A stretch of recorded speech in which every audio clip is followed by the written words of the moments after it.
Minasan konnichiwa and welcome to Shogo's podcast. So today guys, I'd like to talk a little bit about katana. It's been a while since I talked about katana, I feel, so I'd like to talk a little bit about katana today. Now, if you guys possibly remember, I did a collaboration video with Warakiri Battosai-san, which is probably the most famous what should I say, swordsman YouTuber, I think, in Japan.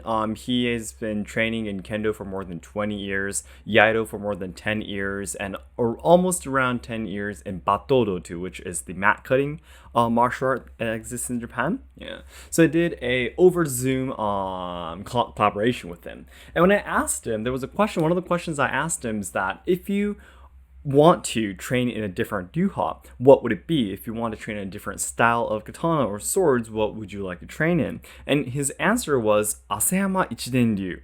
Asayama Ichiden-ryu. Now, Asayama Ichiden-ryu is actually a channel that I have been watching for a really, really long time too. If you are interested in katana and martial arts or anything that related to Japan, you definitely should check them out. Unfortunately, everything is in Japanese, so it's really hard to understand. But it seems, taking a look at the comments, there are quite a lot of people from overseas watching their channel. And sorry, this is off topic, but these are the moments when I really, really feel, I just really wish that if Japanese people had just a little bit more of English skills. I mean, I think Asayama Ichiden-ryu on their YouTube channel definitely has the potential of reaching 1 million subscribers or around there, because what they talk about is so interesting. It's basically the Asayama Ichiden-ryu is a ryuha that combines everything related to katana. They do, of course, Iai, they do Kenjutsu, they do Tameshigiri, they do the mat cutting, they do everything. They also, of course, have two swords. They have skills for just using the short ones. They have skills of using the staff, literally everything. They have tessen, the metal fans. And so it's a really, what should I say, really fulfilling? Fulfilling, what's the right word? Yeah, it's a really wholesome, I guess, ryuha. It basically teaches everything, And one really important lesson that I learned through one of their videos is what I want to share with you guys today. Now, for a really long time, just training in Iaido, or I should say maybe Musojiki Eishin-ryu, MJER, in my ryuha style that I've been training in, I've been taught for a really long time that, katana are the soul of the samurai, and it must be treated with care, and it's more important than you, kind of thing. I think I've explained that many times in my videos, and I still believe that is true. That is true. So that's the reason why I've been treating my katana really, really with a lot of care. And of course, I would try to keep them clean, put them on racks, never keeping them on the floor for a long time, and so on and so forth. So whenever I see other ryuha styles, like for example, ryuha styles that would use wooden swords to do a lot of sparring, Tennen Nishin-ryu, for example, and also of course Asayama Ichiden-ryu, or maybe the Yushin-ryu that I train in, the second ryuha train right now.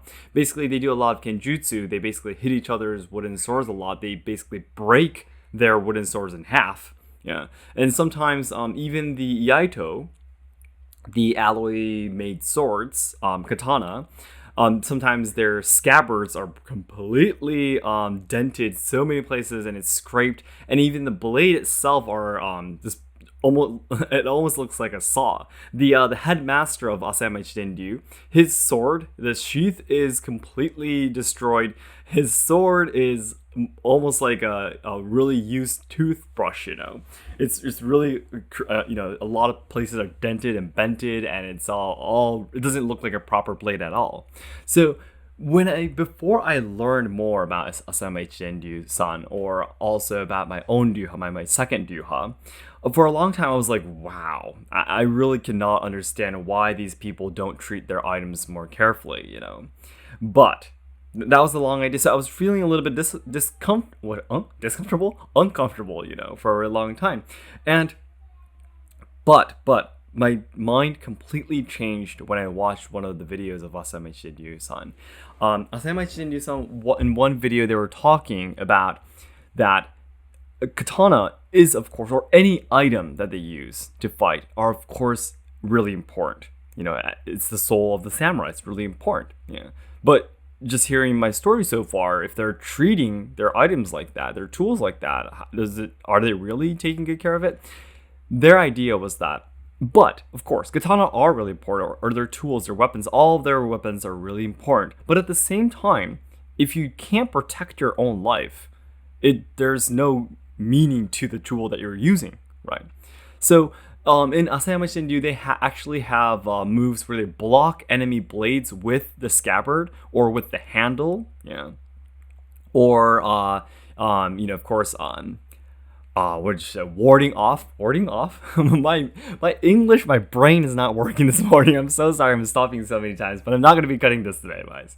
But anyways, so they have a lot of moves. They do that, like do stuff like that, So it's all like completely destroyed. But they say that if the first thing you need to do is to protect your life, yeah.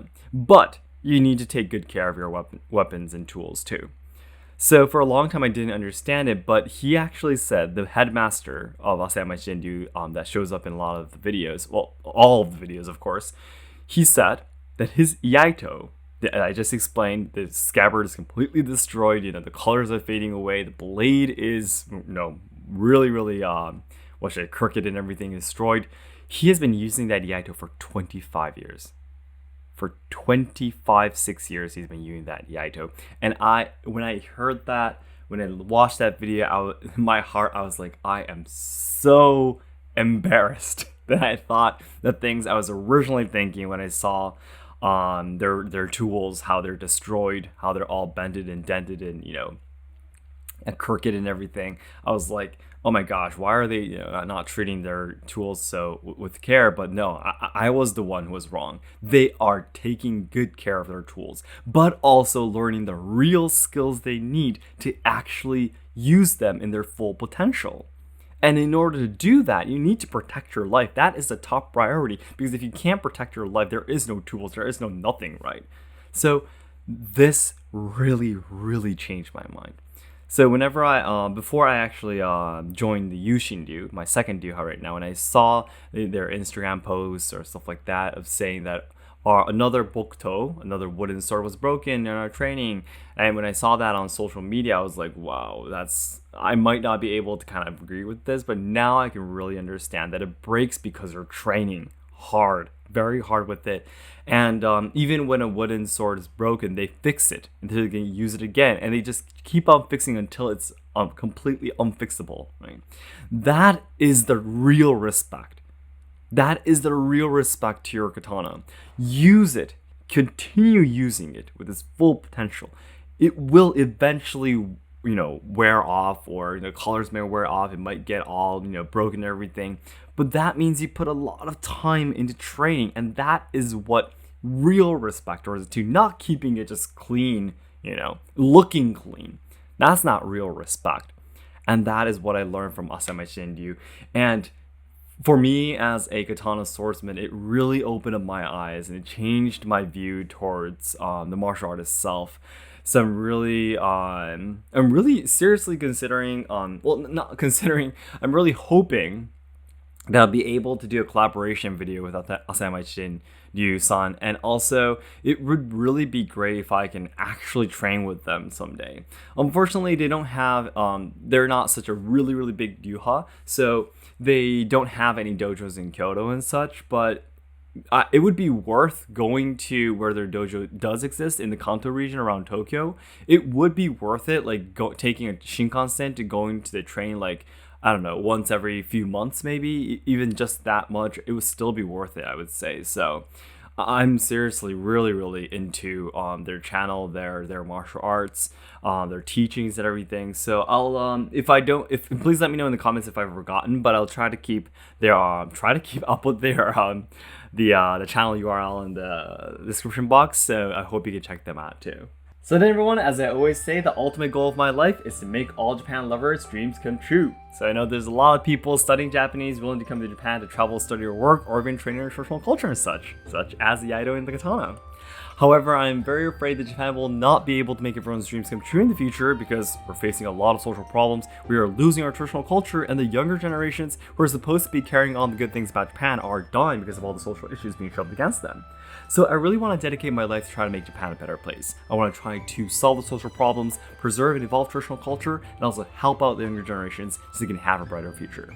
And to do that, the nearest goal I have right now is to achieve 2 million subscribers by January 2023 on my main channel, so all your likes and comments will help to boost my videos and new viewers who have never seen my channel before. It'd be great if you can help me out. Thank you so much, guys. And Kazu and I have actually recently filmed, for the first time, filmed a video of us just simply training in the Tameshikiri mat cutting, and it was a great video. We really didn't have that much confidence if anyone would be really interested in just watching us training, but I thought, it's worth trying. We don't know until we try, so I thought we might as well do it. So I hope you can look forward to it. I posted some parts of it on Instagram stories and such. If you miss Instagram stories, you can take a look at YouTube stories. I'm pretty sure I'm still be there. I will constantly be posting once in a while, so I hope you can check that out too. Okay, then thank you so much, guys. I'll talk to you again soon. Bye bye.